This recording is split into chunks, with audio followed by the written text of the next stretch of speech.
नमस्कार दोस्तों स्वागत है आपका मेरे channel Omveer Singh gardening and farming में। हम अपने इस चैनल में Omveer Singh gardening and farming में रोज़ाना एक नए पौधे की बात करते हैं। तो आज हम बात करेंगे एक फल वाले पौधे की, जो कि हमारा फल तो देता ही है, लेकिन अगर आपने गार्डन में लगा रखा है और वो भी टेरेस गार्डन में लगा रखा है तो वो एक ऑर्नामेंटल प्लांट का भी काम करता है। बड़ा ही सुंदर सा सजावटी पौधा भी वो लगता है। तो चलिए, वो दोस्तों रखा है मेरा टेरेस गार्डन में। तो यहाँ से हम चलते हैं सीधे अपने टेरेस गार्डन में। तो दोस्तों आपका एक बार फिर से स्वागत है आपके अपने खूबसूरत से टेरेस गार्डन में। और टेरेस गार्डन में आज हम बात करेंगे इसके नींबू के हमारे पास दो पौधे हैं। ये देखिए, एक तो ये तो चाइनीज़ नींबू है, तो ये तो हमने कुछ दिन पहले ही रिपोर्ट किया था। आज चाइनीज़ नींबू की नहीं, बल्कि इसके जो बराबर में रखा हुआ दूसरा पोट है ना, ये तो देखिए हमारा नींबू से भरा हुआ दूसरा पोट है वो। ये तो बहुत जल्दी नींबू जो है ना, लगाते ही कुछ दिन बाद ही इस पे नींबू आने लगते हैं चाइनीज़ नींबू में। तो जैसे चाइनीज रोजन पे इस पौधे की हम कागजी नींबू की बात करेंगे। इसमें भी कुछ फल आ रहे हैं। ये हम जो पिछले साल लाए थे, बरसात में ही लेके आए थे और हमने इसको लगाया था। तो इसके और वो ये करीब हमारा हो गया है, अब टोटल अगर देखें तो 1.5-2 साल का हो गया है। आज हम इसी कागजी नींबू को कंटेनर में उगाने की महत्वपूर्ण टिप्स की बात करेंगे। नींबू के पौधे को हेल्दी और प्रोडक्टिव बनाने के लिए 10 टिप्स की हम बात करेंगे।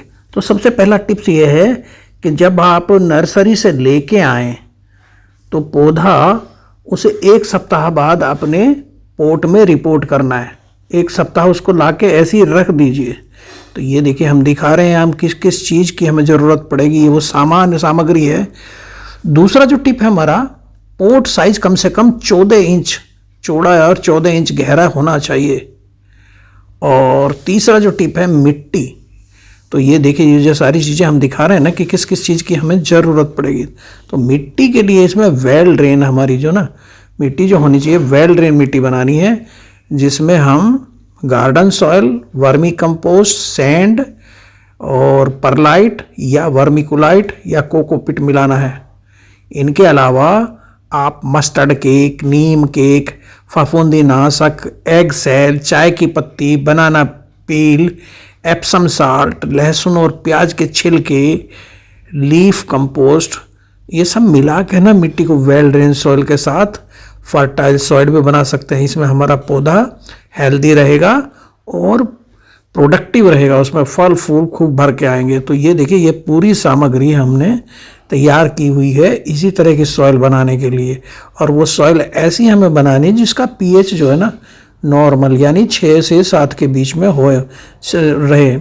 तो ये हम देखिए सारी सामग्री हमने जुटा ली है, वो हम यहाँ आज इस नींबू के पौधे के साथ उनके केयर। ये देखिए इस पर नींबू आने शुरू हो गए, लेकिन हमें अभी, क्योंकि छोटा ही पौधा है, अभी पूरा 2 साल का भी नहीं हो, तो अभी इससे हमें फल नहीं लेने हैं। चौथा जो इसमें टिप है जो हमें ध्यान रखना है, इसकी 2 महीने में एक बार निड़ाई गुड़ाई ज़रूर कर दीजिए। निड़ाई गुड़ाई कर दीजिए और उसमें 1-2 मुट्ठी वर्मी कंपोस्ट हर 2 महीने पे मिलाते रहिए। और इसके अलावा जो हमारी बात है पानी की, पानी नींबू को जो है ना नियमित और समान रूप से नमी चाहिए, लेकिन ओवर वाटरिंग से बचना है। इसे सौगी या वेट या दलदली मिट्टी नहीं चाहिए। जब ऊपर की मिट्टी सूख जाए बस तभी पानी देना, और सर्दियों में तो 2 सप्ताह में एक ही बार पानी देना। अब बात आती है इसको रखना कहाँ है, लाइट की बात आती है। तो नींबू के पौधे को कम से कम 6 घंटे ब्राइट डायरेक्ट सनलाइट चाहिए। तो इसके लिए धूप में रखना है, जैसे हमने धूप में रखा हुआ है। तो जिससे धूप में अगर नहीं रखेंगे तो ग्रोथ कम होगी और फल फूल इसमें कम लगेंगे। एक इसकी प्रूनिंग की बात है। प्रूनिंग की खास बात यह है कि इसकी रूट जो मैं दिखा रहा हूँ ना, ये जो रूट की प्रूनिंग भी हमें करनी। इसमें जाला बन जाता है, रूट भर एकदम पूरे गमले में फैल जाती है, उसमें एरेशन भी नहीं हो पाता। तो प्रूनिंग बहुत इंपॉर्टेंट है। प्रूनिंग नींबू के लिए बहुत ज़रूरी है। प्रूनिंग आप डेड ब्रांचेज करेंगे, डेड लीफ की करेंगे, कीट रोग से ग्रसित टहनियों की करेंगे, अत्यधिक तेजी से बढ़ रही ब्रांचेज करेंगे, ब्रांचेज की भी प्रूनिंग करेंगे। तो ये प्रूनिंग करते रहना चाहिए जिससे पौधा एक शेप और साइज में रहकर हरा भरा सुंदर बूसी नजर आए तथा एयर सर्कुलेशन बना रहे। टहनियों के साथ साथ जड़ों की प्रूनिंग करनी है। तो ये देखिए हमने आज इसको कहते हैं ना, जो जड़ों की हम करते हैं, हमने रिपोर्ट नहीं कर रहे हैं, हम केवल जड़ों की हाफ रूट प्रूनिंग कर रहे हैं। सो साल में एक बार हाफ रूट प्रूनिंग कर लेनी चाहिए। और ये देखो साइड से हमने इनकी रूटों को खुरपी से साइड से वो हमने जो रूट बॉल है उसको नहीं छेड़ा, चारों तरफ से हमने खोद के और उसकी मिट्टी निकाल लेंगे। तो इसी में फिर हम जो हमने ताज़ी तैयार की हुई मिट्टी है वो इसमें देखिए चारों तरफ से ऐसे इसको खोद गए और हाफ आधे तक इसको इनकी जड़ों को जो ये फैली हुई, क्योंकि मिट्टी में एरेशन बहुत ज़रूरी है। तो इसके एयर सर्कुलेशन के लिए नीचे से साइड से इनको जड़ों काट देंगे, जो कि इसने बांध लिया है पूरी। ये जो हमारे लगा हुआ ना, एक पेंट की बाल्टी है एक बड़ी सी, उसमें खाली पेंट की बाल्टी थी, उसमें इसको लगा दिया था हमने। तो ये हमने पिछले साल बरसात में लगाया था। तो देखिए एक साल में इसमें पूरी जड़ों का जाल बन गया। जाल ये जो जाल है ना, ये इसके लिए जंजाल हो जाता है। तो इसके लिए इनको काट के इनको निकाल के और नई पुरानी मिट्टी को हम यहाँ से निकाल देंगे आधे तक साइडों से चारों तरफ से, और उसमें नई फ्रेश मिट्टी जैसा कि मैंने बताया कि उसको तैयार करके हम इसमें भर देंगे। तो ये बहुत ज़रूरी काम है इसके लिए। वैसे तो रिपोर्टिंग जो हम करते हैं इसमें 2-3 साल बाद बड़े पॉट में से लगा दें, अन्यथा पौधा रूट बाउंड हो जाता है और जड़ों में एयर सर्कुलेशन भी नहीं हो पाता। तो रिपोर्टिंग का जो हमारा टिप है वो 2-3 साल में इसमें करना है। तो देखिए कितनी जाली है, ये निकले जाले हैं इसके जड़ों के। नींबू का जो पौधा होता है ना, 3-4 साल बाद फल देने लगता है, और पहले अगर आते हैं तो उनको वो सक्षम नहीं होता फलों को देने के लिए और कमज़ोर हो जाता है, तो उनको तोड़ देना चाहिए। हालांकि देखने में सुंदर लगते हैं लगे हुए, चाइनीज नींबू में तो हर बार आते रहते हैं। तो ये देख लिया हमने इनकी जड़ों की हाफ रूट प्रूनिंग कर दी है और ये मिट्टी इसमें से निकाल दिया। देखिए चारों तरफ से जाला आपको दिखाई दे रहा है जड़ों का। अब इसमें जो हमने मिट्टी तैयार की है, ये देखिए ये मिट्टी, इसमें हमने क्या मिलाया है मिट्टी में, वेल ड्रेन्ड सॉइल बनानी है हमने। तो इसमें गार्डन सॉइल के साथ साथ वर्मी कंपोस्ट और वर्मी कंपोस्ट न्यूट्रिशन के लिए, पोषण के लिए इसमें वर्मी कंपोस्ट मिलाया है। और हमने इसे वेल ड्रेन बनाने के लिए आप इसमें सैंड मिला सकते हैं। सैंड नहीं है तो परलाइट मिलाइए, परलाइट नहीं तो वर्मिकुलाइट मिला दीजिए, कुछ भी मिलाइए इसमें। अरे क्योंकि इसे नियमित नमी चाहिए तो इसमें कोकोपीट मिलाना बहुत ज़रूरी है।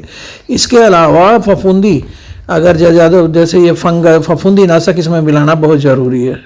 तो इसमें थोड़ा फफूंदी नाशक हमने मिला दिया है। इसके अलावा आप इसमें हल्दी मिला सकते हो, वो भी बड़ा अच्छा काम करते हैं। नीम केक, ये देखिए नीम केक जो मैंने बताया, नीम केक मिला सकते हैं, वो फफूंदीनाशक और न्यूट्रिशन का। और हमने तैयार किया हुआ है मस्टर्ड केक का पाउडर, जिसमें हमने हल्दी और ये मस्टर्ड केक तो लिया ही है।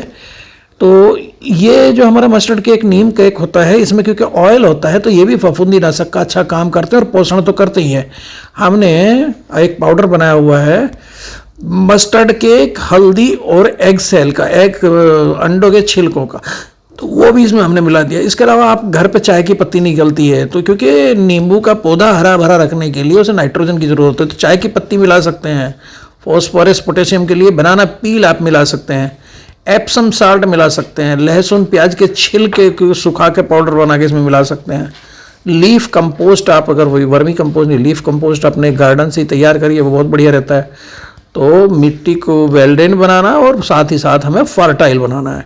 तो वेल ड्रेन और फर्टाइल मिट्टी बनाने के बाद अब जो हमने खाली हुआ है उसमें इसको भर देंगे। जो स्थान हमारा खाली हुआ चारों तरफ इसमें अपने इसमें भर देंगे। तो ये हमारी जो हाफ रूट प्रूनिंग हमने की उसके बाद की ये प्रक्रिया है कि हमने सारी मिट्टी पुरानी निकाल दी और फ्रेश नई मिट्टी तैयार करके इसमें अच्छी तरह से भर देंगे, इसको मिट्टी को दबा देंगे। तो अब इसमें वायु का जो ना संचार बहुत ही अच्छा होगा। तो पहला तो मैंने टिप बताया आपको कि नर्सरी से जब लाएं हम जैसे पिछले साल लाए थे, पेंट की बाल्टी में बड़े से पोट में लगाया था, तो बड़ा पोट रखना कम से कम 14 इंच का उसमें, और वो लेकिन जब लेके आए तो 1 सप्ताह बाद उसको रिपोर्ट करना। मिट्टी को वेल ड्रेन और फर्टाइल बनाना है, तीसरा पॉइंट ये था। चौथा, पानी इसमें नियमित नमी रहे, लेकिन ओवर वाटरिंग से बचना है, और नियमित और समान रूप से इसमें नमी रहनी चाहिए। और जहाँ तक बात आई थी लाइट की, जो हमारा 5वां टिप है, उसके लिए नींबू को कम से कम 6 घंटे धूप चाहिए, तो ऐसे स्थान पर जहाँ पर धूप मिले। और अगला जो हमारा पॉइंट टिप है वो है प्रूनिंग का। तो प्रूनिंग हमें मतलब ये उसकी ब्रांचेस की भी करनी है और रूट की करनी है। रूट की हमें हाफ रूट प्रूनिंग करनी है। निराई गुड़ाई हर, अगला जो टिप था हमारा 2 माह पे हमें निराई गुड़ाई इसकी करते रहना। इसके बाद जो हमारा, देखिए ये हम प्रूनिंग कर रहे हैं, इसकी जो ब्रांचेस बाहर निकल रही हैं, तेज़ी से बढ़ रही हैं और इसकी शेप खराब कर रही हैं, उनकी हम प्रूनिंग कर देते हैं। और जो डेड ब्रांचेज हैं, डेड लीव्स हैं, डिजीज और पेस्ट से ग्रसित पत्तियां हैं, उनको हटा देते हैं इसमें। तो ये प्रूनिंग भी आपको करनी। इसके बाद बात आती है पेस्ट और डिजीज कंट्रोल के लिए। हमने दिखाया था आपको, नीम ऑयल हमारे पास है, तो नीम ऑयल का इस्तेमाल करना है। उसमें अगर एफिड लग जाए, माइट्स लग जाए, स्केल इंसेक्ट का अटैक हो जाए, तो आप नियमित रूप से निरीक्षण करते ही रहिए और प्रकोप होते ही आपको नीम ऑयल का स्प्रे करना। आपका रिपोर्टिंग इसका पौधे का 2-3 साल में, रेगुलर रिपोर्टिंग जो है 2-3 साल में करिए। जब ये बाउंड हो जाए, और रूट बाउंड होने से पहले इसको कर लेंगे तो जड़ों में एयरेशन बना रहता है, सर्कुलेशन जड़ों में वायु का अच्छी तरह से होता है, तो उससे पौधा ठीक चलता है। नहीं तो ग्रोथ कम हो जाती है, फल कम लगते हैं।